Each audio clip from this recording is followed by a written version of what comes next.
तर इथे बघा काय चाललंय, अतुलचं काम चालू आहे आणि इथे फ्रेम तुम्हाला वेगळी दिसत असेल.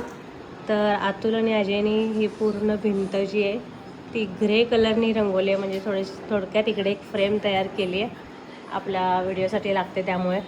मग घरातच हे दोघांनी पण केले आणि असं तुम्हाला बघून वाटणार पण नाही, हे व्हिडिओत पण दिसतेच क्लिअर, पण असं जवळनं बघितलं तरी असं वाटणार पण नाही की नॉन प्रोफेशनल लोकांनी केलेलं आहे. हां, एवढं छान केलेलं आहे रंग. हां, कुठेही गॅप नाही, कुठे वर कमी जास्ती कलर नाही, एका लेवलनी सगळा कलर बघू शकता तुम्ही. एकदम मस्त लावलेला आहे. आणि या साईडला म्हणजे व्हाईट कलर थोडासा राहिला होता, मग तो वेस्ट जाणार सुकून गेल्यावर. त्यामुळे काय केलं अतुलनी, इथं व्हाईट कलर दिला आहे.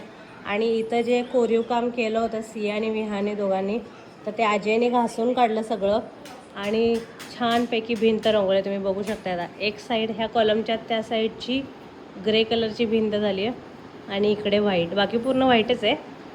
पण आता इथे नाही ते किती फरक वाटते बघा, इथं ब्लॅक ब्लॅक वाटते आणि हे किती फ्रेश कलर वाटते. तर इतकं डार्क आहे की त्यातनं पण दिसून यायला लागले, पण केल्यापेक्षा बेटर आहे.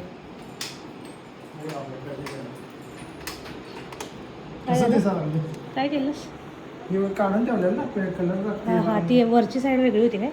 काढून ठेवली निघते असं का. आता कसं दिसायला लागलं फ्रेश दिसायला फ्रेश. तर हे असं सगळं चालू आहे बघा. आणि झालं होतं काय की जे डिझाईन असते ना ते आणलं होतं, डिझाईनचं प्रिंटर अशी करायची ते, पण ते थोडंसं चांगलं निघालं नाही आहे.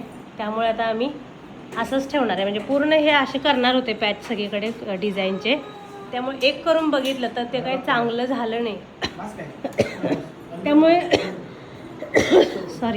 त्यामुळे ते कॅन्सल करून फक्त प्लेन ग्रे कलरची भिंत ठेवणार आहे.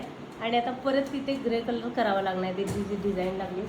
मग त्यासाठी हे परत आता व्हाईटचं सगळं कलर घेतला होता, हे सगळं धुवून आणलेलं आता ग्रे कलर करणार आहे तिकडे.